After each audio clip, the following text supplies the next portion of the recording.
और तब scissor black bull के मेंबर्स पर हमला कर देता है और तब वो पर्सन अपने मैजिक से ब्लैक बुल्स के बेस के स्ट्रक्चर को चेंज करके उन्हें बचा लेता है। अब तक हमने देखा ब्लैक बुल के बेस से सभी लोग अपने अपने कामों के लिए चले जाते हैं और सिर्फ गोश, गोल्डन और ग्रे ही वहाँ बच जाते हैं। और तब the eye of midnight sun के कुछ मेंबर्स ब्लैक बुल्स के बेस पर हमला कर देते हैं और तब गोश, ग्रे और गोल्डन तीनों उनके साथ लड़ने के लिए तैयार हो जाते हैं। और जैसे ही रेडिस ब्लैक बुल के बेस पर हमला करता है तभी हम देखते हैं वो बेस अचानक से ट्रांसफॉर्म होने लगता है और वहाँ से एक पर्सन बाहर आता है। और अब आगे यहाँ हम देखते हैं वोल्टस वापस से अंदर चला जाता है और सोचता है आखिरकार यहाँ पर सब कुछ इतना क्यों हिल रहा है, लगता है वो रेडिस पागल हो गया है। और तब गोश उस पर्सन से पूछता है आखिरकार तुम कौन हो और हमारे बेस पर क्या कर रहे हो। और तब वो पर्सन अपना नाम बताने लगता है। तब गोश सोचता है ये तो बहुत ज्यादा स्लो बोलता है और फिर से उससे उसका नाम पूछने लगता है। तब सैली कहती है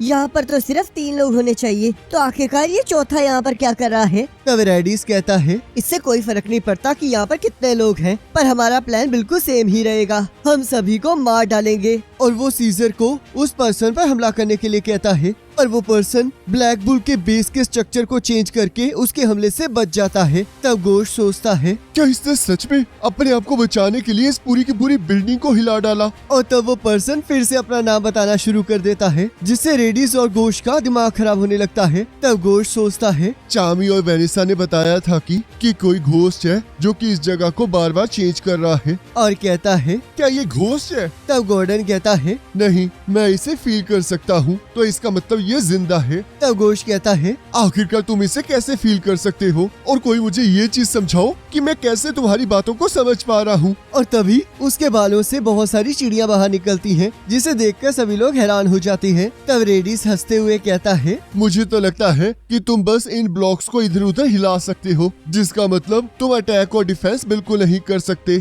तो चलो फिर मैं तुम्हें बताता हूँ कि अटैक किसे कहते हैं। और तब सीजर ब्लैक बुल के मेंबर्स पर हमला कर देता है और तब वो पर्सन अपने मैजिक से ब्लैक बुल्स के बेस के स्ट्रक्चर को चेंज करके उन्हें बचा लेता है और कहता है तुम्हें अपने अटैक्स को इसी टाइम रोकना होगा। तब गोश सोचता है इसका मैजिक तो उस अंडर वाटर टेम्पल के प्रीस्ट जैसा है, ये अपने आसपास की चीजों को चेंज कर सकता है और अगर तुम्हें ये करते रहना है तो तुम्हें धीरे धीरे करके हर दिन इसके अंदर अपना मैजिक डालना होगा। और अगर इसने पूरे ब्लैक बुल बेस को हिला दिया है तो ये सोचने वाली बात है कि ये आखिरकार यहाँ पर कितने टाइम से है। तो इसका मतलब यही है जिसके मैजिक के कारण हमारा बेस रोज चेंज होता रहता है। तब वो पर्सन कहता है ग्रे, गोश और गॉर्डन, मैं तुम्हारी मदद करना चाहता हूँ। तब गोश कहता है आखिरकार तुम्हें हमारे नाम कैसे पता है। तब वो पर्सन कहता है मुझे तुम्हारा नाम इसलिए पता है क्योंकि मैं भी तुम्हारे साथ यहीं रहता हूँ। और तब हमें पास्ट दिखाया जाता है जहाँ कैप्टन यामी उससे मिलने आते हैं और कहते हैं तो वो घोस्ट तुम हो जिसके बारे में सभी लोग बात करते हैं। तब वो पर्सन कहता है मैं कोई घोस्ट नहीं हूँ। तब कैप्टन यामी कहते हैं चलो ये तो अच्छी बात है, मैं यामी सुके हीरो हूँ और मैं अभी अभी मैजिक नाइट स्क्वाड का कैप्टन बना हूँ, जिस वजह से मैं एक हाइड आउट की तलाश में हूँ और ये जगह बहुत अच्छी है और लगता है ये तुम्हारी है, तो क्या तुम मुझे ये देना चाहोगे।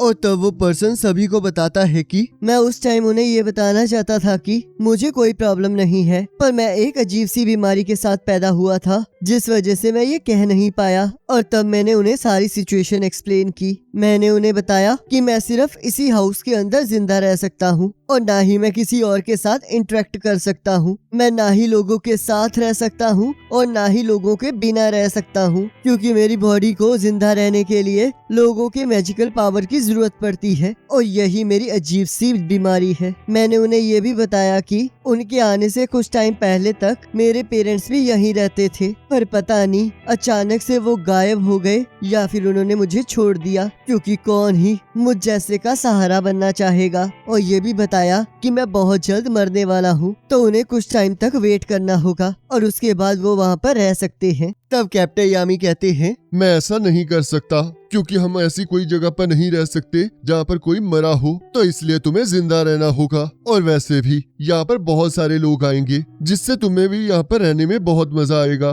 तब वो पर्सन सभी से कहता है, तुम्हें चाहे पता ना हो कि मैं कौन हूँ, पर मैं तुम सबके बारे में जानता हूँ और तुम ही की वजह से मैं आज तक जिंदा हूँ। और मुझे पूरा यकीन है कि तुम्हें मेरे बारे में कुछ नहीं पता है, पर तुम लोग मेरे बहुत खास दोस्त हो और मेरा नाम हेनरी है। तब रेडिस कहता है, मुझे कोई फर्क नहीं पड़ता कि तुम कौन हो, क्योंकि मैं तुम्हारे साथ साथ इस बिल्डिंग को भी तबाह कर दूंगा। तब हेनरी कहता है, मैं तुम्हें ऐसा नहीं करने दूंगा। और तब वोल्टर्स मैजिक स्टोन के पास पहुंच जाता है और तब हेनरी पूरे ब्लैक बुल के बेस को एक बुल में बदल देता है और सोचता है, मैं उनमें से किसी को भी माफ नहीं करूंगा जो कि मेरे दोस्तों को मारने की कोशिश करेंगे। तब सभी लोग ये देखकर हैरान हो जाते हैं। तब सैली कहती है, ये तो बहुत कमाल का मैजिक है, लगता है मुझे इस पर एक्सपेरिमेंट्स करने ही होंगे। तब गोश कहता है, इसके लिए तो बहुत ज्यादा मैजिक की जरूरत पड़ेगी। तब हेनरी कहता है, ये पावर मेरे अकेले की नहीं है, मैंने यहाँ पर सभी लोगों से थोड़ी थोड़ी पावर लेकर स्टोर करके रखी हुई थी और इसे कन्वर्ट करने में उसे एक ही बारी में यूज कर लिया। और जो तुम ये देख रहे हो, ये पूरे ब्लैक बुल्स की पावर है। कुछ सालों पहले मैं हिल भी नहीं सकता था,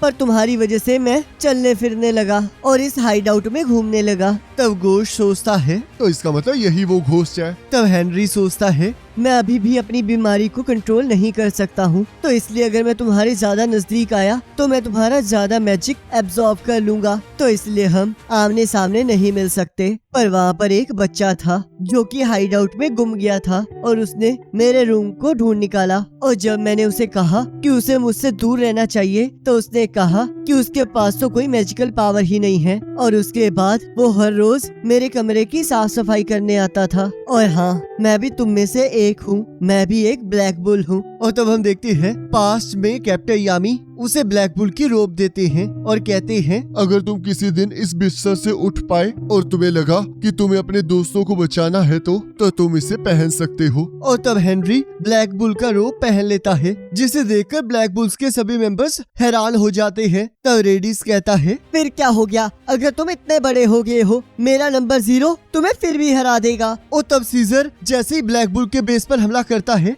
हेनरी उसके मैजिक पर एक मुक्का मारता है जिससे वो हवा में उड़ने लगता है। और तब हेनरी उसके ऊपर एक और मुक्के से हमला करता है और ये देखकर वो तीनों हैरान हो जाते हैं। तब रेडिस कहता है, सीजर इसे दिखा दो कि तुम इससे कितने ताकतवर हो। तब सैली कहती है, चाहे इस डेड बॉडी को कुछ फील ना होता हो, पर अगर इस पर एक और हमला हुआ तो ये पूरी तरह से टूट जाएगा। और इसे देखकर तो ऐसा लग रहा है कि इसे काटने में तो और भी ज्यादा मजा आएगा। तो लगता है मुझे इसे अपने रिसर्च के रिजल्ट दिखाने ही होंगे। और तभी वो अपने आप को एक डार्क मैजिक आइटम से इंजेक्ट कर लेती है और कहती है, इसका असर 10 मिनट तक रहेगा और तब तक के लिए मेरी ताकत 10 गुना बढ़ जाएगी। और तभी सैली भी एक बहुत बड़ा सेलेमेंडर बना देती है और कहती है, चलो देखिए किसमें कितनी ताकत है। और जैसे ही हेनरी उस पर हमला करता है, उसका हाथ उस सेलेमेंडर के अंदर फंस जाता है। तब सैली कहती है, चलो अब मेरी बारी है, और अपने सेलेमेंडर के अंदर एक डार्क मैजिक आइटम इंजेक्ट कर देती है, जिससे कि वो जल और ज्यादा गाढ़ा हो जाता है, जिससे कि वो ब्लैक बुल के बेस को कैद कर लेती है। और तब वो तीनों